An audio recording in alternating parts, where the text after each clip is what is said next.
Imagine it's Saturday morning. You wake up, you're feeling pretty good. You check your banking app, just a quick glance to make sure everything's fine, and you see it. Your balance is $400 lower than you thought it would be.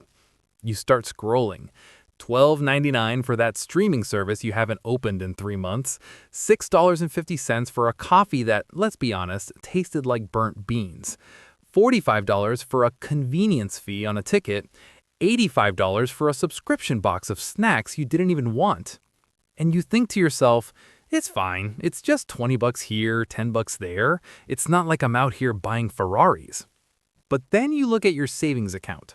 It hasn't moved in 2 years. You're working harder, you've had a couple of raises, but at the end of every month, the math just stops adding up.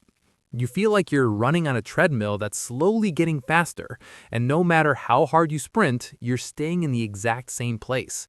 That feeling? That's not a lack of hard work. That is a result of a silent, invisible microtax that is systematically draining the middle class dry. My name is Zach, and I spend way too much time thinking about how the modern economy is designed to separate you from your money. If you're someone who feels like you're doing everything right, but you're still living paycheck to paycheck, make sure to hit the subscribe button and give this video a thumbs up if this helps you out. Part 1. The Death by 1,000 Cuts. Look, here's the thing. Most financial gurus will tell you that the reason you're broke is because you bought a latte or you're eating too much avocado toast. That is complete nonsense. The microtax isn't just about one coffee. It's the structural shift in how we consume everything. We've moved from an economy of ownership to an economy of access.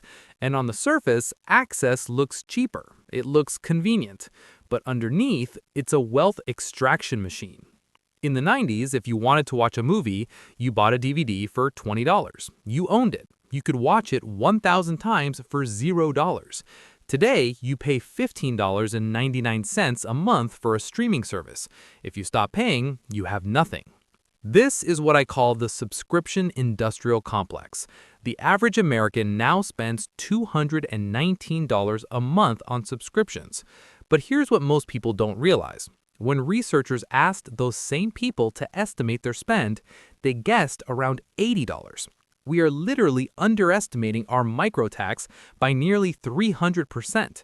We've been conditioned to think in small monthly increments because our brains aren't wired to calculate the annualized velocity of capital. $15 a month sounds like nothing, but that's $180 a year. Multiply that by the 10 or 12 small services you've signed up for, and you're looking at $2,000 to $3,000 a year disappearing into the void. Over a 30-year career, if you invested that money into a simple index fund at 7%, that's over $200,000. That little subscription isn't just a monthly fee. It's your retirement. Part 2. The Psychology of Small Numbers. Now, you might be thinking, Zach, I can afford $15. It's not a big deal. And you're right, you can. But this is where it gets really interesting. The companies charging you these fees know exactly how your brain works. They use a psychological principle called payment depersonalization. When you hand over a $100 bill for a pair of shoes, it hurts. You feel the physical loss of that paper. But when a company microtaxes you via an automated ACH withdrawal or a one-tap Apple Pay purchase, the pain centers in your brain barely light up. It's like a mosquito bite. You don't feel the blood leaving your body. You only notice the itch later when the damage is already done. We are living in the frictionless economy. Every update to your phone, every new app is designed to remove the friction between your desire and your wallet. Think about DoorDash. You're tired, you don't want to cook. The meal is $15. But then there's the delivery fee, the service fee, the small order fee, the tip. Suddenly, that $15 burrito is $32. You think, it's just an extra $10 for the convenience. But if you do that twice a week, that's $1,000 a year in convenience fees. That is a microtax you are voluntarily paying to avoid 20 minutes of cooking. Part 3. The Math of the Microtax.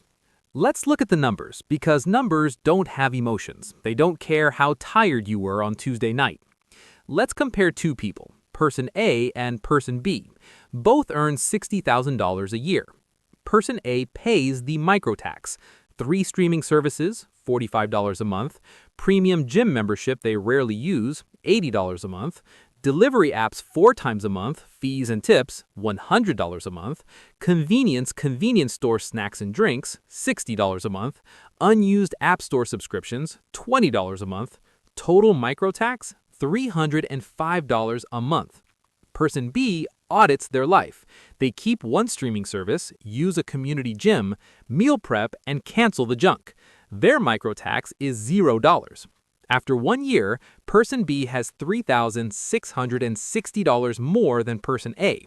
After 10 years, with that money invested, Person B has $52,000. After 30 years, Person B has $345,000. Person A didn't waste their money on a Ferrari. They didn't gamble it away in Vegas. They simply let it leak out through the floorboards $10 at a time.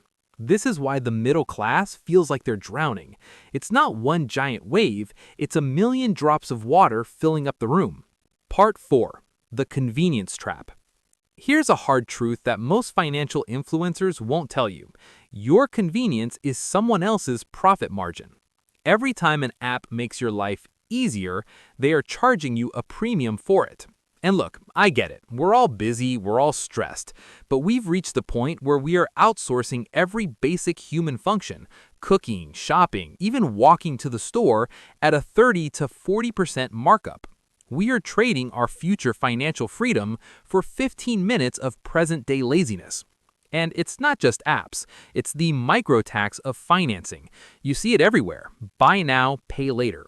Klarna, Affirm, Afterpay, they tell you, why pay $100 today when you can pay $25 every 2 weeks? They're framing it as a tool for budgeting. This is a lie. It's a tool to get you to spend money you don't have on things you don't need. When you break a purchase into 4 small payments, your brain stops seeing the $100 price tag and only sees the $25. It makes the purchase feel micro, but the debt is macro. If you have 5 different buy now, pay later plans going at once, you've effectively taxed your future income before you've even earned it. You are working Monday and Tuesday just to pay for things you bought 3 weeks ago. That is the definition of a debt trap. Part 5. How to opt out of the microtax. So how do we fix this? How do we stop the bleeding? It's not about living like a hermit or never buying a coffee again. It's about intentionality over convenience. Here is your 3-step battle plan to kill the microtax. Step 1. The nuclear option audit. I want you to go into your banking app and look at every single recurring transaction for the last 30 days. Not the big ones like rent or car payments, the small ones. If you haven't used it in the last 14 days, cancel it right now. Don't say I might use it next month. Cancel it. If you truly miss it, you can sign back up. Spoiler, you won't. Step 2. The 48-hour friction rule. Before you buy anything through an app, whether it's food, clothes, or a digital upgrade, you must wait 48 hours. Force the friction back into the system. If you still want that $30 delivery order in 2 days, fine. But 90% of the time, that need will vanish once the dopamine spike from the Order Now button wears off. Step 3. Annualize your expenses. Stop thinking in months. Start thinking in years. Don't say it's only $20 a month. Say this costs $240 a year. Ask yourself, is this service worth a $240 check right now? If the answer is no, kill it. Conclusion. The path to freedom. Look, the world wants you to be a subscriber. They want you to be a user. They want you to be a recurring revenue stream on a corporate balance sheet. But you are not a user. You are a person with dreams, a person with a family, and the person who deserves to be wealthy. The middle class isn't dying because people aren't working hard. It's dying because we've allowed our wealth to be nibbled away by 1,000 tiny mouths. When you reclaim those microtaxes, you aren't just saving $10 or $20. You are reclaiming your time. You are reclaiming your autonomy.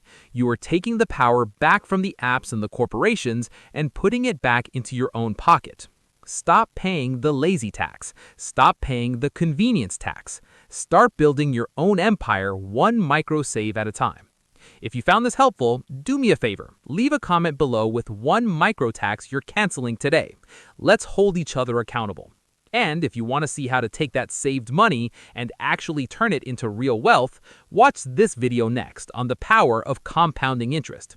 I'll see you in the next one.